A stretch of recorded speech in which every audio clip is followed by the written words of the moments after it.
इस उम्मीद के साथ कि आपको मेरा प्रीवियस लेक्चर समझ में आया होगा। सबसे पहले तो आप लोगों का स्वागत है ताज क्लासेस के चैनल में। और हम लोग अपने प्रीवियस लेक्चर नंबर 1 और लेक्चर नंबर 2 का रिवीजन करते हुए आगे समझने की कोशिश करेंगे। इससे पहले जैसा कि हम अपने लेक्चर नंबर 2 में भी बात किया था कि लेक्चर नंबर 1 का रिवीजन हम एक बार कर दिए थे, ठीक उसी प्रकार से अभी हम लेक्चर नंबर 3 करने वाले हैं। और लेक्चर नंबर 3 पे जाने से पहले लेक्चर नंबर 2 का डिस्कशन थोड़ा सा होना चाहिए। लेक्चर नंबर 2 में हम क्या बात किए थे? लेक्चर नंबर 2 में हम सजातीय श्रेणी के बारे में बात किए थे। सजातीय श्रेणी अगर आप लेक्चर ढंग से देखे हैं, उसका नोट्स प्रिपेयर किए हैं, जो कि आप किए होंगे। अगर लेक्चर नंबर 2 आप नहीं देखे हैं तो ये मेरा पर्सनल सजेशन होगा आपके लिए कि आप पहले जाकर लेक्चर नंबर 2 ढंग से देखें, इवन लेक्चर नंबर 1 भी देखें और उसके बाद लेक्चर नंबर 3 देखें। अदरवाइज फिर लेक्चर जो है ना वो एक सीक्वेंस में ना होने की वजह से अगर एक ऑर्डर में आप इसको नहीं देखिएगा तो फिर आपको कुछ भी समझ में नहीं आने वाला है। आपको ऐसा वहम होगा कि आपको समझ में आ रहा है और द फैक्ट इज कि आपको ये समझ में नहीं आएगा। तो उससे बेहतर ये रहेगा बाबू कि सबसे पहले आप प्रीवियस लेक्चर्स को ध्यान में देख लीजिए, लेक्चर नंबर 1 को भी और लेक्चर नंबर 2 को भी। हम लेक्चर नंबर 2 में जो सजातीय श्रेणी के बारे में बात किए थे उसमें बताया था कि ये कार्बनिक यौगिकों की ऐसी श्रेणी होती है जिसका एक एक जैसा इसका एक फॉर्म चल रहा होता है और इस फॉर्म के अंदर मिलने वाले सभी यौगिकों के जो अणुसूत्र होंगे उनमें CH2 का अंतर होता है। जैसे हमको क्या क्या पता चला था, एक एल्केन की श्रेणी पता चली थी CnH2n+2, एल्कीन की श्रेणी पता चली थी CnH2n, एल्काइन की श्रेणी पता चली थी CnH2n-2। इस प्रकार से अगर हम इसको ध्यान में रखें या हो सकता है आपके ध्यान में हो तो आपको मेरा लेक्चर सही तरीके से समझ में आएगा। और उसी के बाद उसी एल्केन, एल्किन और एल्काइन जब हम बात कर रहे थे, आपको बताया था, तो उसके साथ हम उनके स्ट्रक्चर्स पर भी ध्यान दे रहे थे और स्ट्रक्चर्स को भी आप नोट किए होंगे, जहां पर हम लोग एकल आबंध, द्विआबंध और त्रिआबंध के बारे में बात किया था कि जो एल्केन की श्रेणी होती है वो एकल आबंध के द्वारा बनी हुई होती है। जो एल्कीन की श्रेणी होती है जिनका सामान्य सूत्र CnH2n होता है उनमें द्विआबंध दिखता है, और जो एल्काइन की श्रेणी होती है CnH2n-2 उसमें त्रिआबंध दिखता है। इसके साथ साथ और हम बात किया था बाबू, चाहे बात एल्कीन की हो, चाहे बात एल्काइन श्रेणी की हो, चाहे बात एल्कीन श्रेणी की हो, चाहे बात एल्काइन श्रेणी की हो, इन सब के ऊपर हम बोला था कि इसको हाइड्रोकार्बन के ग्रुप में इसको और इसको बांट दिया गया था। आपको अगर ध्यान हो तो ये द्विआबंध वाले और त्रिआबंध वाले थे, इनको हम दो अलग अलग भागों में बांटा था। कहीं पर मिट गया है वो सब। अब जाहिर सी बात है यार कि हाइड्रोकार्बन हम लोग पढ़ रहे थे ना, हाइड्रोजन और कार्बन के संयोग से बनने वाले यौगिक। और हम ये भी बताया था कि दो कार्बन के बीच में अगर एकल आबंध हो, दो कार्बन के बीच में अगर द्वि और दो कार्बन के बीच में त्रिआबंध हो, इसकी रचना में दो कार्बन के बीच में द्विआबंध है। ये देखिए, ये इसका एग्जाम्पल हो गया वो ये वाला। और त्रिआबंध के लिए हम यहां पर बताए थे, आप देखिए दो कार्बन परमाणुओं के बीच में 3 बंधन है, और इसके बारे में बताया था दो कार्बन परमाणुओं के बीच में द्विआबंध है। और इस भाई साहब के बारे में बताया था कि दो कार्बन परमाणुओं के बीच में आप देख सकते हैं एकल बंधन होते हैं। तो ये थोड़ा बहुत था, ओवरव्यू था, उसको हो गया।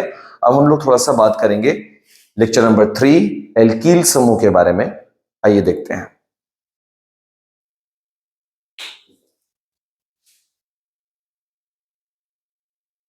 चलिए तो शुरू करते हैं। क्या देखने वाले हैं हम लोग अपने lecture number 3 chapter 1 organic chemistry का सजातीय श्रेणी हाइड्रोकार्बन से होते हुए आज हम लोग जिस टॉपिक पर पहुंचे हैं वो है एल्कील समूह। एल्कील समूह को जानना बहुत जरूरी है क्योंकि इसी एल्कील समूह की जानकारी के बाद हम लोग उस एल्कील समूह में अलग अलग क्रियाशील समूहों को जोड़ेंगे, जैसे OH को जोड़ करके मिथेनॉल, एथेनॉल, इन सब चीजों को बनने की प्रक्रिया शुरू होती है। तो जो चीज हमको आने वाले समय में जानना है उसकी जो प्रारंभिक प्रक्रिया होगी वो हमको क्लास 11th में ही सीखने की होती है। इसीलिए हम लोग इसमें जो जरूरी चीजें हैं वो जान जाएंगे, और वो है एल्कील समूह। एल्कील समूह कोई भारी चीज नहीं होता। एल्केन समूह हम जानते हैं, इसकी परिभाषा या इसको समझने की कैटेगरी में हम ये बात लिख सकते हैं कि एल्केन समूह से जब एक हाइड्रोजन को हटा लेते हैं तो जो समूह प्राप्त होता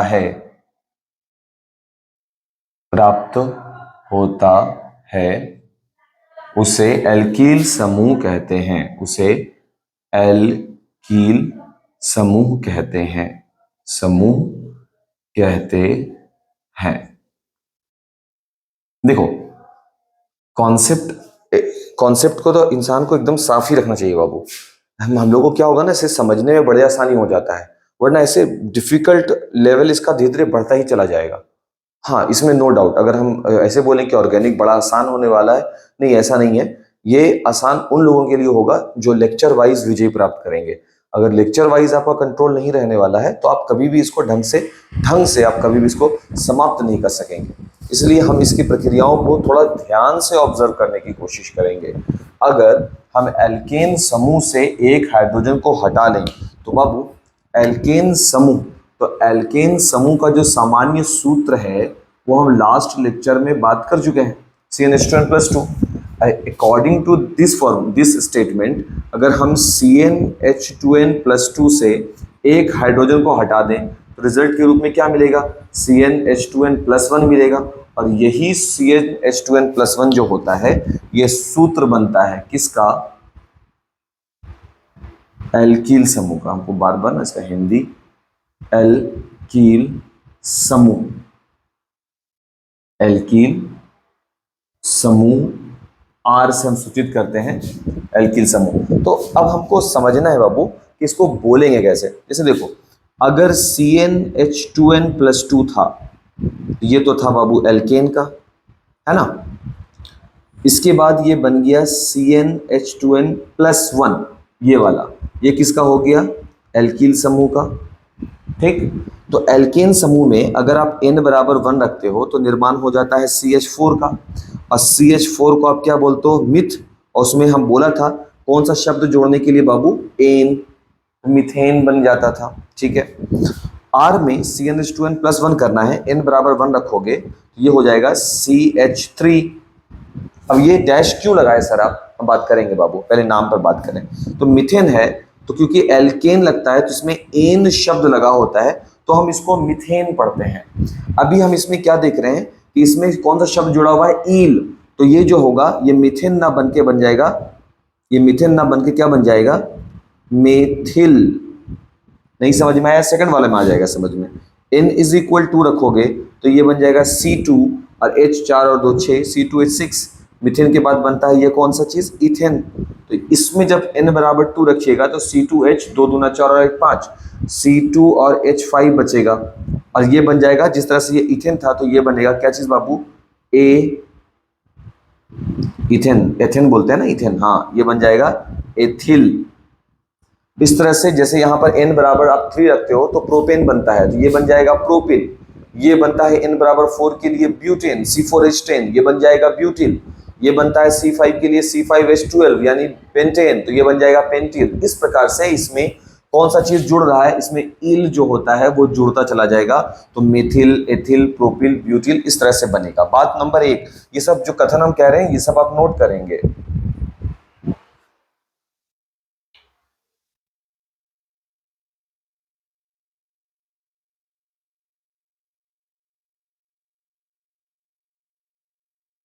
और जो दूसरा चीज आपको देखना है, वो ये देखना है यहाँ पर बाबू कि आखिर ये सिस्टम काम कैसे कर रहा है, इसकी रचना बताइए। तो बाबू CH3 है, आप ध्यान रखो CH4 का, तो वो रचना था ऐसा, C1 था और H4 था तो H H H और H, ये बन गया किसका, CH4 का। अभी बोला कि ये CH3 हो गया तो ये हुआ रचना किसका, CH4 का रचना। और जब ये CH3 होगा तो 1 H 2 H और 1 H, एक बॉन्ड खाली रह गया। यही एक बंधन जो खाली क्यों रह गया बाबू, क्योंकि एक हाइड्रोजन हटा है तभी तो ये एल्किल समूह बना है। अब ये जो जगह एक खाली है, इस एक जगह पर कोई भी क्रियाशील मूलक आ सकता है, फॉर एग्जाम्पल OH आ जाएगा तो निर्माण हो जाता है CH3OH का। यही निर्माण की प्रक्रिया समझने के लिए ये जरूरी है कि हम एल्किल समूह का अध्ययन करें। उसी तरह से जैसे हम C2H5 बनाया तो C2 हो गया और H5 देखिए 3 हो गया, ये 4 हो गया और ये 5 हो गया। बट कार्बन की कितनी संयोजकता होती है, 4। तुम देखो, एक यहां हो गया, 2 और 3 यहां हो गया, तो चौथा तो रह गया ना खाली, ये तो बॉन्ड बनाना चाहेगा ना, ये जो जगह जहां पर खाली है यहाँ पर कोई भी एक आकर के जुड़ सकता है। अब वो कौन जुड़ सकता है, तो हम फिर से यहाँ पे बोलेंगे, मान लो यहाँ पर OH जुड़ गया, एल्कोहल का समूह जुड़ गया। अब OH आकर के जुड़ जाएगा, एक बंधन OH लेकर के आ जाएगा, तो ये बॉन्ड बन जाएगा। तो ये जो चीज फॉर्म जिसका था, एथिल का ये फॉर्म था, तो ये बन जाएगा एथेनॉल, जिसको हम पढ़ते हैं C2H5OH। देखो C2H जो है वो 5 गो हो गए, और लास्ट में क्या लगा हुआ है इसमें, OH, ये फॉर्म बन जाएगा। इस फॉर्म को समझने के लिए हम लोग एल्किल समूह का अध्ययन करते हैं। किसे कहते हैं एल्किल समूह, जब एल्केन समूह से एक हाइड्रोजन को हटा लिया जाता है, इस प्रकार से जो समूह हमको प्राप्त होता है उसको हम लोग एल्किन समूह कहते हैं। मतलब यहाँ तो एकदम साफ कॉन्सेप्ट होगा। हाँ, वो बात और है कि अगर आपको एल्केन समूह का ही ज्ञान नहीं है, अगर आप एल्केन समूह नहीं समझे तो फिर एल्किल समझने में आपको तकलीफ हो सकता है। आप डायरेक्ट एल्किल नहीं रट सकते हैं, क्योंकि एल्किल के लिए फॉर्मूला CnH2n+1 होगा, तो आपको CnH2n+2 समझना होगा। और CnH2n+2 आप तब समझेंगे जब हम लोग संतृप्त और असंतृप्त हाइड्रोकार्बन पढ़ेंगे। संतृप्त और असंतृप्त तब पढ़ेंगे जब मेरे पास हाइड्रोकार्बन की जानकारी होगी। हाइड्रोकार्बन कहाँ से आया था, क्लास 10 वाले टॉपिक से था। तो बहुत डेप्थ में है कि मतलब अगर आप एक सीक्वेंस में पढ़ते चले आ रहे हैं, पढ़ने लायक अध्ययन किए हैं ढंग से, तो आपको तकलीफ यहाँ पर नहीं होने वाली है, इस बात की गारंटी मेरी रहेगी। अगर आप लेक्चर से स्किप करेंगे तो तकलीफ होगा, और इस बात की भी गारंटी मेरी रहेगी। ठीक है, इसको नोट करो या स्क्रीनशॉट लो, फिर आगे बढ़ते हैं।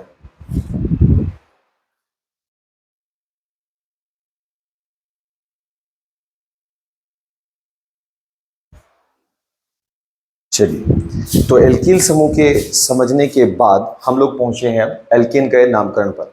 और एल्केन के नामकरण को हम लोग जैसा क्लास 10 में पढ़े थे, सब कुछ बिल्कुल वैसे ही रिवॉल्व करेगा, ऐसा भी नहीं है बाबू। जैसे हम लोग अभी एल्केन को पढ़ा था जब, तो CnH2n+2 पढ़ा था, तो उसमें हम लोग देख लिए थे कि methane, ethane, propane, butane, pentane, hexane, heptane, octane ऐसे चलता रहेगा, बट सेप्टेन ऐसे नहीं है, इतना भी आसान नहीं होगा ना। तो उसको अब श्रृंखला के रूप में देखते हैं। आओ देखो ध्यान से इधर। अगर हम एल्केन के नामकरण की बात करें, एल्केन यानी कि CnH2n+2, उसके और भी आगे श्रृंखलाओं को बढ़ाते हैं, उसके साथ कोई दूसरे यौगिक जुड़े हुए होंगे, कोई दूसरा समूह जुड़ा हुआ होगा, तब हम उसका नामकरण कैसे करेंगे, अभी का मेरा यही टॉपिक है। और ये माना जा सकता है कि लेक्चर नंबर 3 सिर्फ और सिर्फ एल्केन के नामकरण का होगा। इसमें हमको 2 तरीका और बताना है नामकरण का, और सेवा समाप्त हो जाएगा। इसलिए बाबू एकदम ध्यान से देखो। एल्केन के नामकरण में सबसे लंबी श्रृंखला में उपस्थित कार्बन परमाणुओं की संख्या का ध्यान रखा जाता है।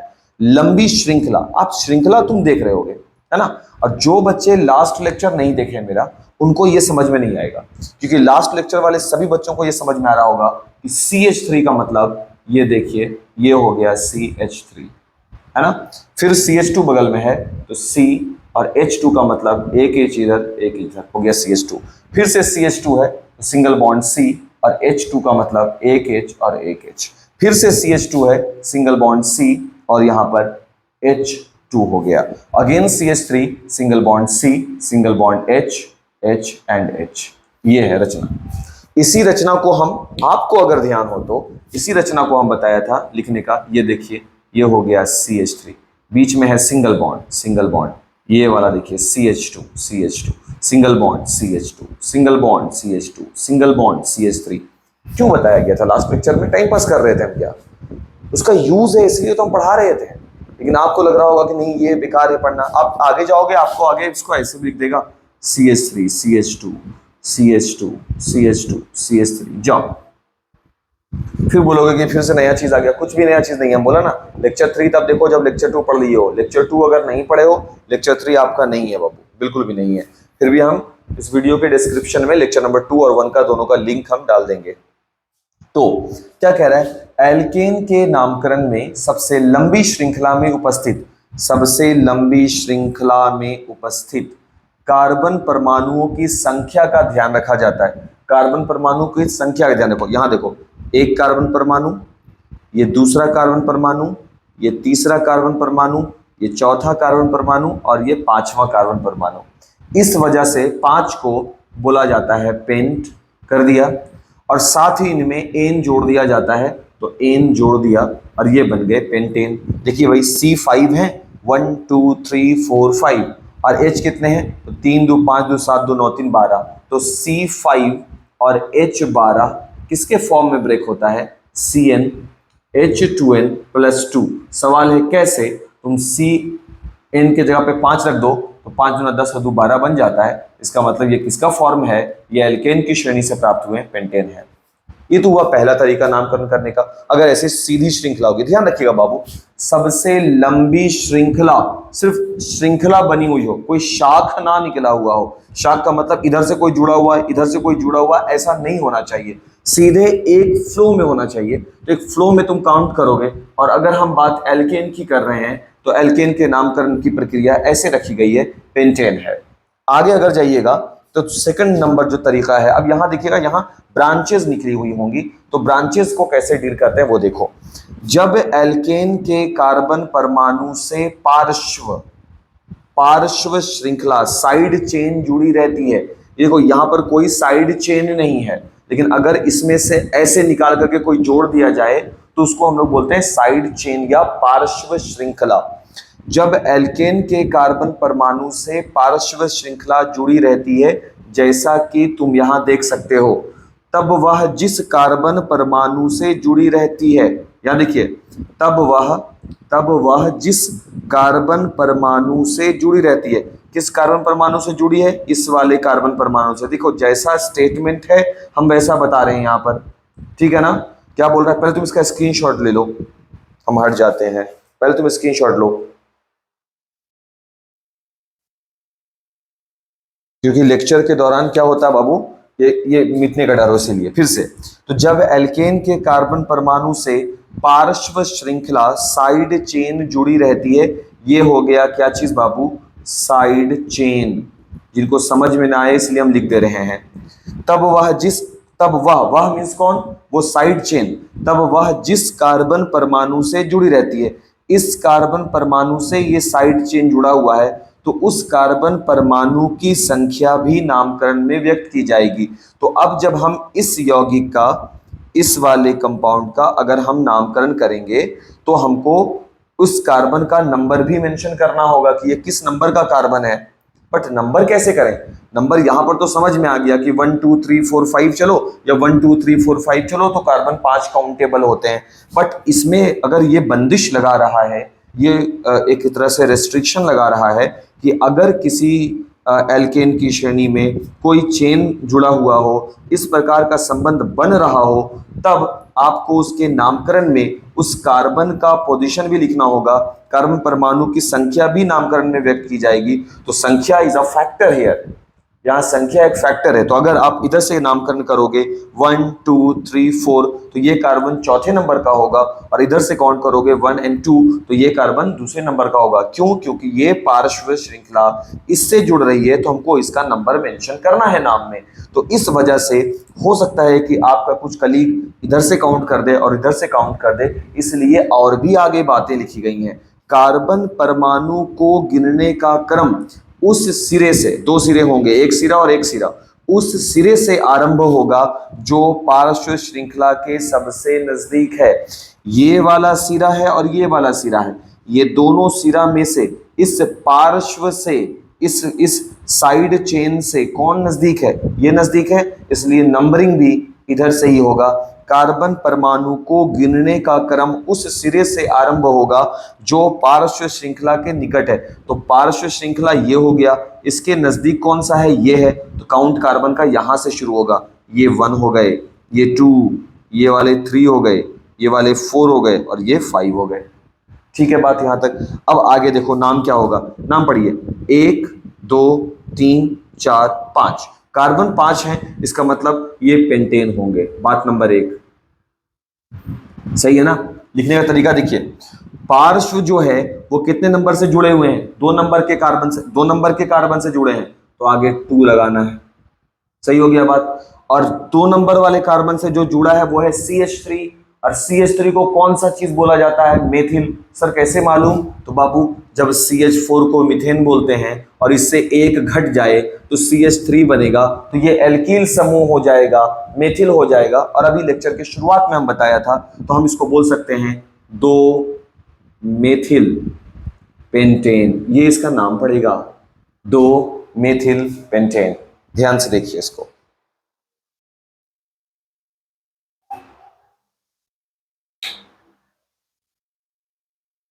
नहीं आया, इसीलिए हम दूसरा एग्जांपल रखे हुए हैं ताकि समझ में आए। फिर से एल्केन की श्रेणी है, सिंगल बॉन्ड है तो हम समझ जाएंगे कि एल्केन की श्रेणी। यार मतलब सर आप एल्केन श्रेणी क्यों बोल रहे हैं? भाई देखो लो, सिंगल बॉन्ड है, ये टॉपिक ही एल्केन का नामकरण है। और एल्केन को कैसे पहचानेंगे? सब सिंगल बॉन्ड से होते हैं। सिंगल बॉन्ड है तो एल्केन की श्रेणी है। बात नंबर 1, इस एल्केन की श्रेणी में क्या कोई पार्श्व है?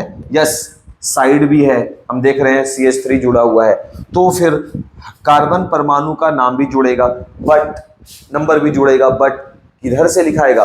पार्श्व जिधर से नजदीक है। तो ये पार्श्व के इस तरफ देखो 3 है और इस पार्श्व के इस तरफ देखिए 2 है, तो नंबरिंग इस तरफ से होगा। तो ये नंबरिंग होगा 1, ये हो गया 2, ये हो गया 3, ये हो गया 4, ये हो गया 5 और ये हो गया 6। ठीक, लिखने का नाम कैसे लिखते हो? तरीका क्या है? तरीका कुछ इस प्रकार है, जिस नंबर से जुड़ा है आपका पार्श्व उसको लिखो। 3 नंबर से जुड़ा है पार्श्व, जो जुड़ा है इस पार्श्व का नाम क्या है? इसका नाम है मेथिल। मेथिल लिखिए। उसके बाद लिखना है एल्केन। कौन सा एल्केन है? देखो 6 कार्बन है, 6 यानी हेक्सेन हो गए, तो ये हो गए हेक्सेन। इसको पेंटेन क्यों बोला? क्योंकि यहाँ पे 5 है, 1 2 3 4 5। देखो इधर से काउंट, इधर से है काउंट, इधर से है। जानबूझ करके ये एग्जांपल रखा गया है ताकि आपको सही से समझ में आए। अब बताओ कि सच में डिफिकल्ट है? अगर डिफिकल्ट लगे तुम एक बार ऐसा वीडियो को रिवाइंड करके देख लो, तुमको तुरंत समझ में आ जाएगा बाबू कि डिफिकल्ट तब है जब आप इसी को नहीं जानते हो। अगर आप ये जानते हो तो आपके लिए ये डिफिकल्ट नहीं है, आप खुद समझ जाइएगा। ठीक है, स्क्रीनशॉट लीजिए। फिर 2 तरीका और देखते हैं, बात करते हैं। जब इसमें अभी 1 ब्रांच लगाए हैं, 2 ब्रांच को जोड़ देते हैं। ठीक है, चलिए।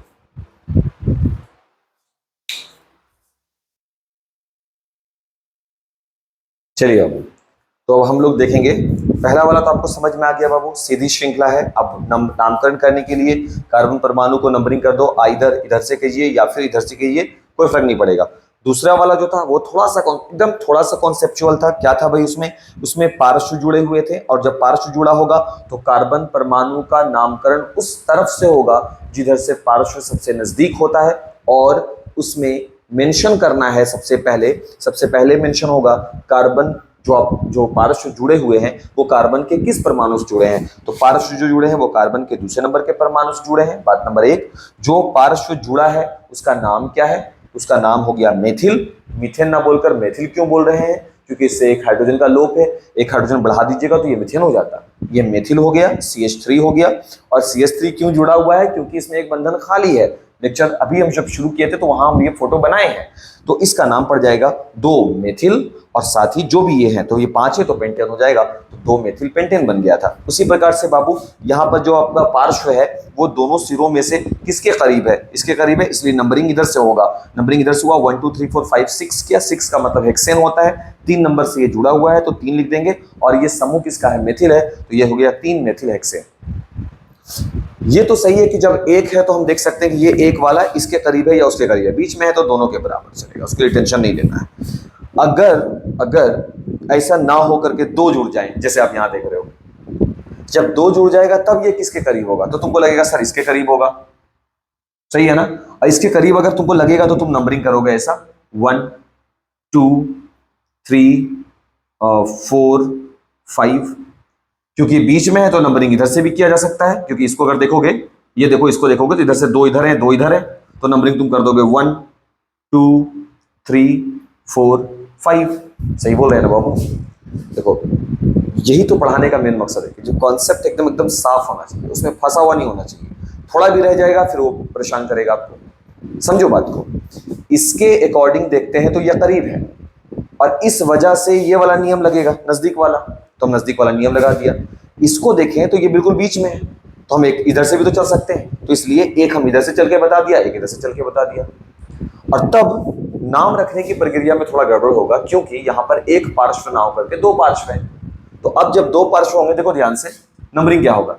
यदि एल्केन में एक से अधिक पार्श्व श्रृंखलाएं हो, तुम देख सकते हो एक यहां, या फिर एक यहां, तो एक से ज्यादा पार्श्व श्रृंखलाएं हैं, तो कार्बन परमाणुओं के गिनने का क्रम उस सिरे से शुरू किया जाता है जिधर से पार्श्व श्रृंखलाएं या प्रतिस्थापियों के स्थान सूचक के अंकों का योगफल न्यूनतम होता है।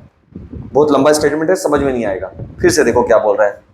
गिनने का क्रम उस सिरे से आरंभ कीजिए इधर से या इधर से, उस सिरे से आरंभ कीजिए जिधर से पार्श्व श्रृंखलाओं या प्रतिस्थापियों, इन्हीं का दो नाम है बाबू, इन्हीं को पार्श्व श्रृंखलाओं भी बोला जा रहा है और इन्हीं को प्रतिस्थापियों भी बोला जाता है। कि स्थान सूचक के अंक, स्थान सूचक का अंक कौन है, इसका देखो 3 और 2 है, इसका कौन है 3 और 4 है, ये स्थान सूचक है। जैसे पहला वाला ये किस स्थान पर है, 3 पर है, और दूसरा वाला किस स्थान पे 2 पे है, तो 3 + 2 कितने होते हैं 5।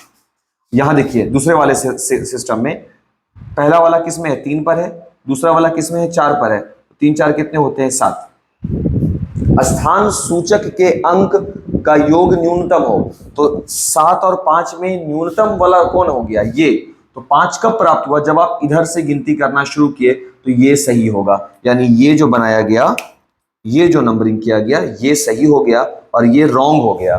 फिर से एक बार ध्यान से सुनो, नंबरिंग किधर से करेंगे, सवाल तो यही होता है। तो नंबरिंग अगर एक से ज्यादा पार्श्व हो तो नंबरिंग उधर से किया जाएगा जिधर कार्बन परमाणुओं को जब आप जोड़ो, कौन से कार्बन परमाणु को, जिससे पार्श्व जुड़े हुए हो, यानी इनसे और इनसे जुड़े हुए हैं, तो 3 और 2 को जोड़िए 5 हो गया। और जब हम इस तरफ से चढ़ते हैं तो 3 और 4 को जोड़ते हैं तो कितना हो जाता है 7 हो जाता है। तो उन दोनों ही परिस्थितियों में ये ज्यादा हो गया और ये कम हो गया, तो जो न्यूनतम हो वही वाला सही माना जाता है। तो ये न्यूनतम है, इसका मतलब है जो इस तरह से चले ये सही है, बात नंबर 1। और अगर सही है तो इसका मतलब हमको इसका नामकरण करना है। नामकरण कैसे करेंगे, देखिए 2 पर भी है और 3 पर भी है, 2 पर भी है 3 पर भी है ना, तो इसको हम, ये वाला सही है ना, तो इसको लिखेंगे 2 पर भी है, 3 पर भी है। कौन है 2 पर और 3 पर, CH3 को क्या बोलते हैं, मेथिल, लेकिन मेथिल की संख्या कितनी है 2, तो 2 को बोला जाता है डाई, इसको हम बोलेंगे डाई मेथिल। सुने ध्यान से, क्या बोला हम, 2 पर भी है 3 पर भी है, तो 2,3 डाई मेथिल, और ये किसका है 5 है, तो पेंटेन। समझ में आई बात। फिर से एक बार, घबराना नहीं है। पहले तो आपको ये समझ में आना चाहिए कि ये वाला रॉन्ग क्यों हुआ। ये वाला रॉन्ग इसलिए हुआ कि जब हम कार्बन के परमाणुओं की संख्या को इस तरफ से अप्रोच करते हैं तो पार्श्व जिस पोजीशन पर बैठा है उन पोजीशन को जब हम जोड़ते हैं तो वैल्यू आता है 7, और जब हम इस तरफ से अप्रोच करते हैं तब मेरा पार्श्व श्रृंखला जिस पोजीशन पर बैठा है उसको हम जोड़ते हैं तो आता है 5। तो नियम यह कहता है कि यदि किसी एल्केन के साथ पार्श्व श्रृंखलाएं कुछ इस रूप में जुड़ रही हो कि वो 1 से ज्यादा हो, तब कार्बन परमाणु के नामकरण की प्रक्रिया उस ओर से चलती है जिस ओर से पार्श्व श्रृंखलाओं के सूचकों का योगफल न्यूनतम होता है, और जहां पर न्यूनतम है वो इस तरफ से चलने पर हमको मिला, इसलिए ऐसे नंबरिंग हो गया। बात नंबर 1। दूसरा, हम ये इसलिए बनाकर दिखा दिए ताकि आपको लगे कि गलत भी हुआ है तो कैसे हो सकता है। इसके बाद जो दूसरा जरूरी बात है वो है आपके पार्श्व का पोजीशन नाम, नंबर। तो वो नंबर है, एक तो 2 पर है, दूसरा 3 पर है, तो 2 और 3 दोनों पर है, इसलिए 2,3। 4 पर होता तो 2,3,4, तो 2 और 3 हो गया। कौन है जुड़ा हुआ, तो CH3 है जुड़ा हुआ। CH3 को क्या बोलते हैं, मेथिल, और मेथिल की संख्या यहां पर कितनी है 2, तो 2 है तो डाई, 3 होगा तो ट्राई हो जाएगा, तो 2 हो गया तो डाई हो गया। CH3 मेथिल होता है तो 2 3 डाई मेथिल हो गया, और कार्बन की संख्या काउंट करो 1 2 3 4 5, तो 5 हो गए तो ये पेंटेन हो गया। तो इसका नाम पड़ गया 2 3 डाई मेथिल पेंटेन। पढ़ाने का मकसद क्या रहा, मकसद ये कि कल को किताब जब आप उल्टें और इस तरह का कोई चीज मिले तो सर पर हाथ ना रखना पड़े ये नामकरण कैसे हुआ है। It is as simple as that. ठीक है, देखो ध्यान से,